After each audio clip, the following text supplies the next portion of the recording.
تو امیر تر ہوتا جا رہا ہے اور غریب غریب تر ہو رہا ہے. ہمارے تو پیر بھی لوگوں کو کہہ رہے ہیں فقیر ہو جاؤ, خود امیر ہوتے جاتے, خود روز بروز امیر ہو رہے ہیں. دنیا کو کہہ رہے ہیں فقیر ہو جاؤ. تم بھی تو تھوڑا فقر اختیار کرو نا بھائی, جو درس دے رہے ہو. اللہ ماشاء اللہ, سب کی بات نہیں کرتا.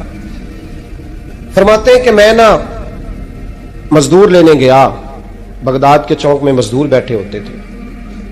میری ان مزدوروں میں سے نا ایک نوجوان بچے پہ نظر پڑی. بڑا کمزور سا وجود تھا لیکن چہرے پر عبادت کا نشان تھا. ماتھا بتاتا تھا کہ نماز کا بڑا خیال رکھتا ہے. میں اس کے قریب گیا. چہرے بھی بڑا کچھ بتاتے ہیں نا, چہروں میں بھی بڑی رانائی ہوتی ہے. فرماتے ہیں میں قریب گیا, میں نے اس کو کہا بیٹے مزدوری کرو گے؟ تو کہنے لگا مزدوروں میں بیٹھا ہوں تو حضور مزدوری کے لیے ہی تو بیٹھا ہوں. تو میں نے کہا کہ چلو پھر. کہنے لگا نہیں میری کچھ شرطیں. میں نے کہا بتاؤ. کہنے لگا پہلی شرط یہ ہے کہ لوگ 4 دینار دیہاڑی لیتے ہیں, میں 3 دینار لوں گا. میں نے کہا یار بھائی تو بڑی بہترین ہے, باقی بھی اس طرح کی رکھ لیں. اس نے کہا حضور دوسری شرط یہ ہے کہ میں آپ کی مکمل بات مانوں گا لیکن جب اذان ہو جائے گی پھر آپ کی نہیں سنوں گا. تیسری بات اس نے یہ کی کہ حضور میں آپ کے گھر میں کام کروں گا پر آپ کے کسی سوال کا جواب نہیں دوں گا. کہتے میں نے کہا یار تو بڑا عجیب ہے, شرطیں تو مالکوں کی ہوتی ہیں. کہنے لگا جی بہرحال میں شرطیں لگا کے جاتا ہوں. فرماتے میں اسے گھر لے آیا. کام میں نے اس کو بتایا تو جو کام مزدور سارے دن میں کرتا ہے نا اس نے 2 گھنٹے میں ہی کر دیا. ہمارے مزدور سگریٹ پینے میں بھی تو آدھا گھنٹہ لگاتے ہیں نا, وہ چائے پینے جائیں تو پونا گھنٹہ. وہاں ان کو بھی تو دیانتداری کرنی چاہیے کہ نہیں کرنی چاہیے؟ معاہدہ کیا ہے نا جی, تو پورا اترنا چاہیے نا. کہتے 2 گھنٹے میں. اب کام جب بندہ شروع کراتا ہے تو کام اور نکل آتا ہے. کہتے کام میں نے اس کو اور بتا دیا, وہ کرنے لگا. اس نے مٹی نکال کے رکھی تھی باہر رستے میں, تو اذان ہو گئی زور کی. اس نے وہیں کدال چھوڑی کئی اور چلنے لگا. تو میرا بیٹا کہنے لگا اس کو ذرا برابر کر دو. کہنے لگا چپ کر جا, تیرے باپ سے بات ہوئی تھی, جب اذان ہوتی ہے تو میں کسی اور کی نہیں سنتا, صرف اللہ رسول کی سنتا ہوں. کہتے مسجد چلا گیا, نماز پڑھ کے آیا تو دوپہر کا وقت تھا. میری بیوی کہنے لگی اس کو کھانا کھا لے. کہتے ہم نے کہا کھانا کھا لو. تو کہنے لگا میں نے روزہ رکھا ہوا, رمضان بھی نہیں تھا, نفلی روزہ رکھا ہوا. فرماتے ہیں شام ہوئی, میں نے 3 دینار دیے. تو میں نے کہا تیرا نام کیا ہے؟ کہنے لگا میں نے آپ سے کہا تھا میں کسی سوال کا جواب نہیں دوں گا. تو وہ چلا گیا. اگلے دن میں پھر لینے گیا اسے, کام کچھ اور نکل آئے. تو لوگوں نے بتایا وہ صرف ہفتے والے دن آتا ہے. میں نے کہا کیوں؟ کہنے لگے جی وہ کہتا ہے میرا ہفتے کا خرچہ 3 دینار ہے, جب 3 دینار کما لیتا ہوں تو باقی سارا ٹائم اللہ رسول کی ذکر میں گزار دیا کرتا ہوں. فرماتے ہیں جی اگلے ہفتے میں پھر لینے گیا. میں نے پورا ہفتہ انتظار کیا کہ کام اسی سے کرانا ہے. میں جب گیا تو میں نے کہا چلو. کہنے لگا میری شرطیں یاد ہے نا؟ اور میں نے کہا یاد ہے بھائی, ساتھ چل. فرماتے ہیں کام کرایا. 2-3 ہفتے وہ آتا رہا. ایک ہفتے میں گیا تو لوگوں نے کہا حضور آج نہیں آیا. کیوں؟ کہنے لگے بیمار ہو گئے. کہاں گھر ہے؟ کہنے لگے بغداد کے قبرستان کے پیچھے جو کچی آبادی ہے اس میں رہتا ہے. فرماتے میں گیا, دروازے پہ دستک دی تو کہنے لگا حضور آپ ہیں؟ دروازہ کھلا ہے, آ جائیے. فرماتے میں اندر گیا تو میں نے کہا تمہیں کیسے پتا چلا میں آیا ہوں؟ کہنے لگا حضور اللہ والے ہو, آپ نہیں آنا تھا, ورنہ امیر تو غریبوں کا پتہ لینے کوئی نہیں آتے. کہتے میں قریب گیا تو کہنے لگا میں آپ کا انتظار کر رہا تھا, تیز بخار ہے, تپ رہا. جیب سے کچھ پیسے نکالے. کہنے لگا یہ پیسے رکھ لیں. ایک انگوٹھی نکالی. کہنے لگا حضور آج رات کو میرا انتقال ہو جائے گا, ان پیسوں کا کفن خرید کے صبح جنازہ پڑھ کے مجھے دفن کر دینا, اور جب دفن کرو تو یہ انگوٹھی لے کے عصر کے بعد ہارون رشید کے پاس جانا. آپ اسے کہنا میں نے ملنا ہے, پر وہ آپ کو ٹائم نہیں دے گا. آپ اس کو آواز دیجیے گا کہ تیری ایک امانت ہے میرے پاس. پھر وہ آپ سے ملے گا تو انگوٹھی دے دیں, پھر آپ میری طرف سے فارغ ہیں. حضرت فرمانے لگے تیرا نام؟ اور کہنے لگا حضور وقت تھوڑا ہے, آج رات میں نے جانا ہے, بڑی لمبی معافی مانگنی ہے رب کریم سے, اگر مناسب سمجھے تو مجھے اپنے رب سے تنہائی کرنے دیں. فرماتے ہیں میں آ گیا اور اس کی باتوں نے مجھے ساری رات سونے نہیں دیا. فرماتے ہیں صبح بڑی مشکل سے سورج نکلا, میں گیا دروازے پہ ہاتھ رکھا تو دروازہ کھلا ہوا تھا. اندر داخل ہوا تو خوشبوئیں میرا استقبال کر رہی تھی. جب چہرے سے کپڑا ہٹایا تو اس کا تو انتقال ہو چکا, انتقال ہو چکا, ایسے ہے جیسے کسی کا دیدار کر کے سویا. کہتے میں تو 2 آدمی لے گیا تھا جنازے پہ, پر پتہ نہیں دنیا کدھر کدھر سے آئی, کہاں کہاں سے. اکھاں جدو میٹیاں زمانہ مینوں روے گا,